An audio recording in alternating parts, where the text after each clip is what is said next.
जय। सदगुरु श्री कबीर साहेब की जय।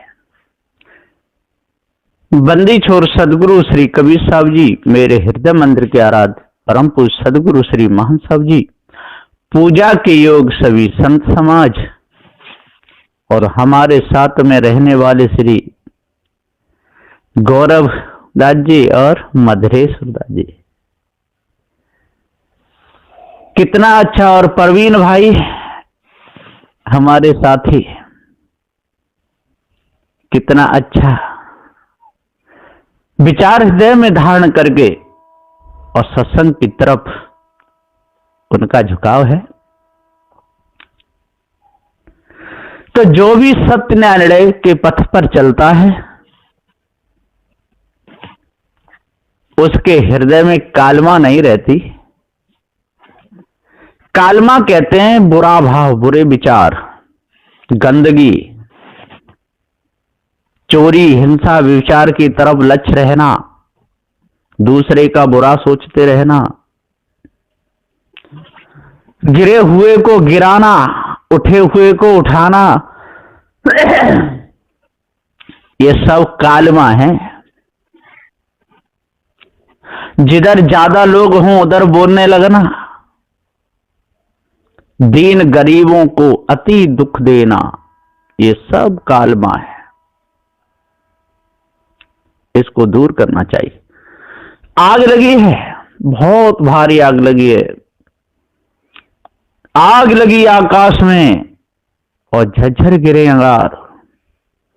अगर न होते संत जन तो जर मर तो संसार।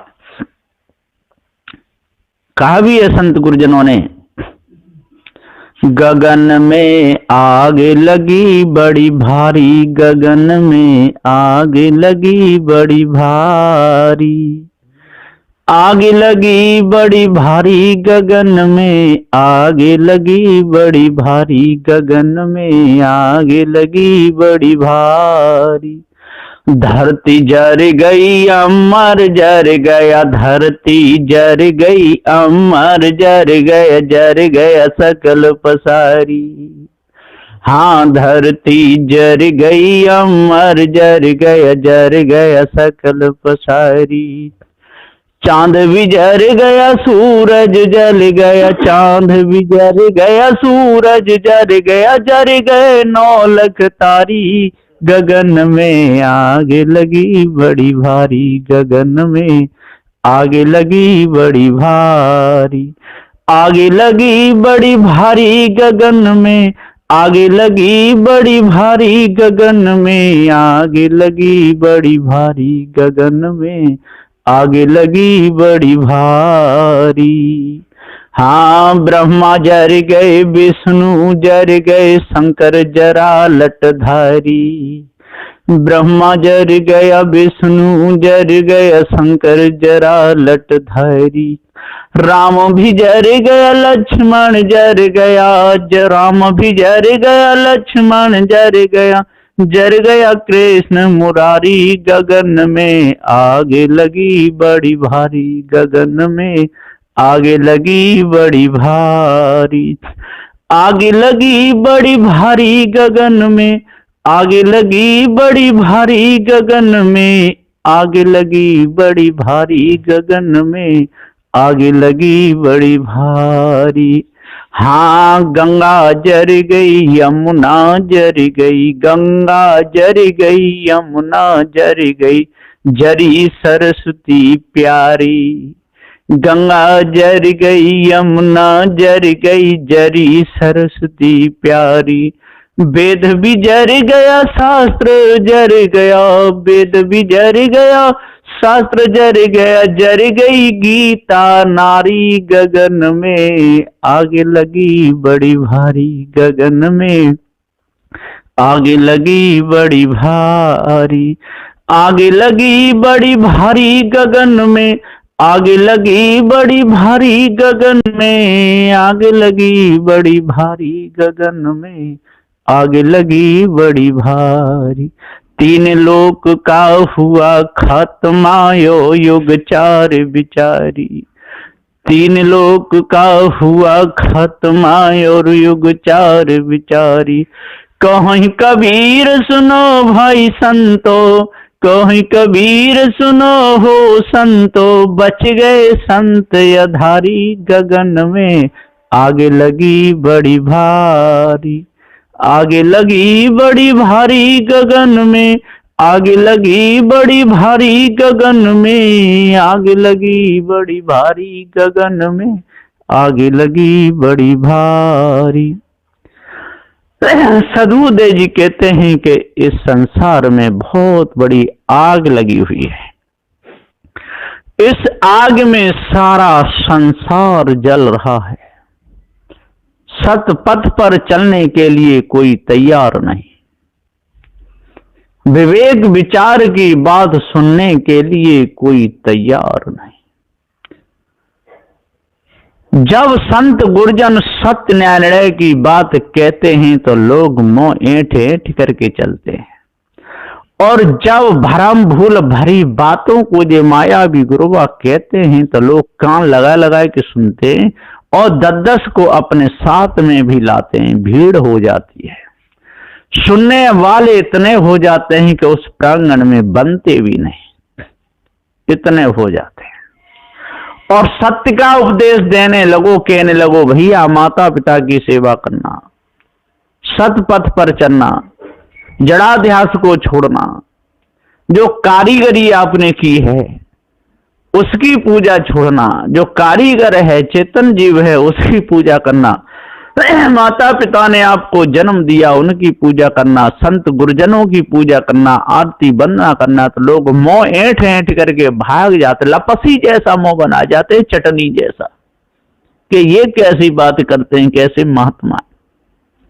और जब कहीं कह दे कि ओ हो बजरंग बली की पूजा करो, महादेव की पूजा करो, शिवलिंग बना लो, 50-50 चक्कर लगाओ, 1 से 8 चक्कर लगा दो, तो इतने घूमेंगे, ओहो बजा बजा थाली बजा करके, ओहो हर जय गौरा जय गौरा गौरा जय गौरा जय पार्वती, जय शंकर शंकर जय शंकर कैलाशपति, जय गणेश जय गणेश देवा, माता प्यारी पार्वती पिता महादेवा।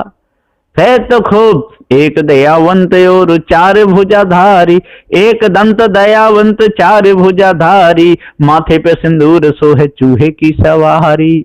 खूब गाते। अब बताओ, भैंसा की सवारी बता देते, बैल की सवारी बता देते, कुत्ता की बता देते तो ठीक था। कौन सी सवारी बताइए? चूहा की सवारी है। और इतना बड़ा पेट, इतने मोटे लड्डू, एक लड्डू रख दो मोटो सो तो चूहा मत जाओ उसके ऊपर। अब बताओ, इतना वजन ले गया चूहा पे बैठेगा। हाँ, चुनाव चिन्ह होगा इनका चूहा, जैसे अभी नेता लोग लड़ते ना, तो किसी का चुनाव चिन्ह किसी कमल का फूल है किसी का, और कमल के फूल पे मोदी जी को बैठा दो तो कमल के बिना टूटे बचेगा। इसी प्रकार से चूहा चुनाव चिन्ह होगा इनका। गणेश जी का, किसी का मोर, किसी का चूहा, किसी का उल्लू, लक्ष्मी का उल्लू। हाँ, हाथी तो सवारी हो सकता है, हाथी पे तो बैठ सकती है लक्ष्मी, लेकिन चूहा बापे नहीं बैठ सकती उल्लू पे। उल्लू तो दब के ही मर जाएगा। तो सदगुरुदेव जी हम पुकार करके समझाते हुए कहते हैं कि सतपथ पर चलने के लिए हमको सदगुरुदेव की शरण में लगना चाहिए। तो जाको सदगुरु ना मिला व्याकुल दुंदिस धाय, आंख न सूझे बाबरा घर घर घूर भुताए। इन लोगों को सदगुरु नहीं मिले। यदि सदगुरु मिल जाते तो भरम का उपदेश क्यों देते? ऊंचे ऊंचे मंचों पर बैठ के भरम का उपदेश दिया जा रहा है और उसको सत्संग कहते हैं। भरम के उपदेश को लोग सत्संग कहते हैं, और वो सत्संग है नहीं, वो तो भरम है, धोखा है। तो इनको सदगुरु नहीं मिले और नदी नालों के चक्कर लगा रहे हैं गाय गाय के, जय नर्मदे जय नर्मदे जय नर्मदे मैया, खूब गाते रहते, नर्मदा के चक्कर लगाते और लगा लगा करके सोरों में चक्कर लगाते, और वृंदावन में 84 कोस का चक्कर लगाते, खूब ढूंढते रहते, परिक्रमा देते रहते हैं, गाते रहते हैं। हम भी जा रहे थे सोरों में घूमने के लिए कचला घाट की तरफ, तो वहां बहुत सी माताएं थी तो बोली महाराज कहाँ जा रहे हो? परिक्रमा लगा रहे हो। मैंने कहा मैंने हम भी परिक्रमा लगा लेते, उधर जा रहे हैं। तो मैंने कहा अब जा रही तो कुछ गाती तो जाओ। तो एक ने भजन गाया, बहुत सुंदर भजन गाया कि मैं खोज फेरा संसार अभी तक प्रभु ना मिले। कौन सा भजन गाया था? बहुत अच्छा भजन गाया था। तो सदगुरुदेव जी पुकार कहते अब इतना पता है कि खोज फिरा संसार प्रभु नहीं मिले तो क्यों भटक रहा है बेकार में? तो ये सब भटक रहे हैं, बोल रहे हैं। सदगुरुदेव जी कह रहे हैं कि जिनको सदगुरु नहीं मिला इसलिए पानी और पत्थर में खोज रहे हैं, नदी नालों में खोज रहे हैं, पर्वत पहाड़ों में खोज रहे हैं, तीर्थ यात्राओं में खोज रहे हैं, पत्थरों की मूर्तियों को पूजते रहते हैं, खूब खोज रहते हैं।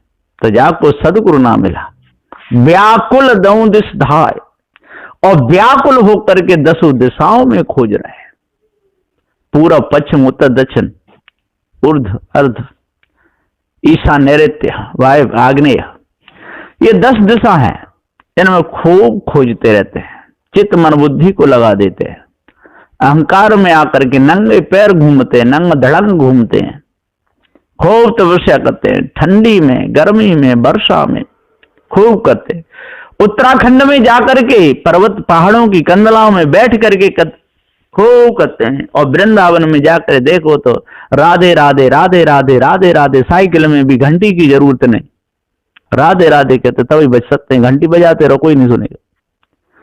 तो सदगुरुदेव कहते हैं इन लोगों को सदगुरु नहीं मिले, इनको तो मायावी गुरुवा लोग मिले, धोखे में डालने वाले मिले, इसलिए ये भटक रहे हैं। जाको सदगुरु ना मिला व्याकुल दम सुधाए, आंखें न सूझ है बावरा, और इनकी आंखों से दिखता नहीं, पागल हो गए। और सूझ जिसको खोज रहे हैं वो तो इनकी आंखों से सूझता ही नहीं, दिखता ही नहीं, कभी इनको मिला ही नहीं। आंखें न सूझ है बावरा, ये बावरे हो गए, जिसको खोजे वो नहीं मिला। हाँ, रास्ता में जाकर के कुछ खाने पीने की चीज खोजे वो तो मिल गई, केला मिल गए, सेब संतरे मिल गए, टमाटर आलू मिल गए, बैंगन भिंडी कुछ भी कटहर बना के खा लेते हैं, और फिर आगे चल देते हैं, कुछ घर से बना के ला के रख लेते हैं अपने झोला में, उसको झोला में से निकाल करके खा लेते हैं। लेकिन जिसको खोजने के लिए निकले वो नहीं मिला। आंख न सूझे बावरा, घर जरे घूर भुताए, सदुद इनका घर जल रहा है, इनका अंतःकरण जल रहा है। जो घर इनको कल्याण के लिए मिला था, ये मनुष्य जन्म कल्याण की भूमिका है और कल्याण के लिए ही मिला है, ये तो जल रहा है विषय विकारों में, भ्रम भूल कल्पना में, मोहमता आसक्ति में, राग द्वेष में, छल कपट में। तो घर जरे और घूर होता है, आग तो हृदय में लगी है और घूरे पे जाकर के पानी डाल रहे हैं, तो कैसे आग बुझेगी? है ना, आग लगी है अंतःकरण में और मठ मंदिरों में जाकर के पानी डाल रहे हैं, उनको धो रहे हैं, वहां अगरबत्तियां जला रहे हैं, वहां भोग लगा रहे हैं लड्डू के। है तो सदगुरुदेव जी पुकार के समझाते हुए कहते हैं कि जब तक इस भ्रम में डूबे रहोगे, भ्रम भूल कल्पना में जब तक भूले रहोगे, 4 वे 6 7 18 पुराणों की मानंदी में अपने आप को लगाए रहोगे, 4 फल 4 मुक्तियों के प्रलोभन में अपने आप को खोते रहोगे, तब तक आपको कुछ भी नहीं मिलेगा। ये एक ही गति नहीं, सारे संसार की ये गति है। बड़े बड़े ज्ञानी, बड़े बड़े ध्यानी, बड़े बड़े विद्वान इसमें भूल गए, बहुत बड़े बड़े भूल गए, ब्रह्मा विष्णु महेश जैसे भूले रहे, सनक सनंद सनातन संत कुमार जैसे भूले रहे, जैमिनी क्रांत गौतम शेष कपिल और व्यास जैसे भूले रहे, सूर्य वायु अंगिरा अग्नि जैसे भूले रहे। ये सब के सब धोखे में अपने जीवन को खो गए और आज भी उसी धारा पर चल रहे हैं। कोई सत्य न्यायालय का उपदेश दे तो लड़ने के लिए तैयार हो जाते हैं। बेच में कहते हैं ईश्वर परमात्मा नहीं, संसार कहां से आया? अरे संसार आया तो ईश्वर परमात्मा, इस संसार को बनाने के लिए इतना मटेरियल कहां से लाया? ये विचार कोई नहीं करता है। और ये भी कहते हैं कि पहले एक भगवान ही था और कुछ नहीं था। जब कुछ भी नहीं था तो ये जाना किसने कि इस संसार का बनाने वाला कोई भगवान है? अरे था तभी तो कोई जानेगा, और है ही नहीं तो कौन जानेगा? और जिसका रूप रंग होता है तो पहचानने में आता है, जिसका रंग रूप नहीं, कोई आकार प्रकार नहीं, चित्तमन बुद्धि वाणी से परे, तो वो कैसे पकड़ने में देखने में आएगा? तो इस भूल को कोई भी मिटाना नहीं चाहता है, सब के सब इस भूल में जीना चाहते हैं। इसलिए सदगुरुदेव जी पुकार के समझाते हुए कहते हैं कि हे भाई ज्ञानियों विद्वानों, 4 वेद 6 7 18 पुराणों के ज्ञाता हो, जपी तपी सन्यासी हो, जब तक आप लोगों को पूरा बोध नहीं होगा तब तक आप सनातनी नहीं कहला सकते, तब तक आप सच्चे दरबार के जयकारे नहीं लगा सकते। जब सत्य का दरबार लगाओगे, सत्य की वहां पूजा होगी, चेतन पूजा होगी, संत गुरुजन आएंगे, सत्य निर्णय का वहां उपदेश होगा, जड़ चेतन का निर्णय जब वहां पर होगा, तब आप कह सकते हो कि ये सच्चा दरबार है। और जब तक ये नहीं करोगे तब तक ये झूठा ही दरबार है, सच्चा दरबार नहीं हो सकता और आप सनातनी भी नहीं हो सकते। सनातन चेतन जीव है और धर्म इसका जो ज्ञान है। तो जब तक अपने आप को नहीं जानोगे, धर्म को अपने को नहीं पहचानोगे, तब तक कर्मों में भूल करके अपने जीवन को बर्बाद करते रहोगे। इसलिए अपने आप को जानो और भ्रम भूल कल्पना को अपने अंदर से बिल्कुल दूर कर दो, तब पूर्ण शांति मिलेगी, नहीं तो मिथ्या धोखे में पूरा जीवन चला जाएगा। बोलिए श्री सदगुरुदेव की जय।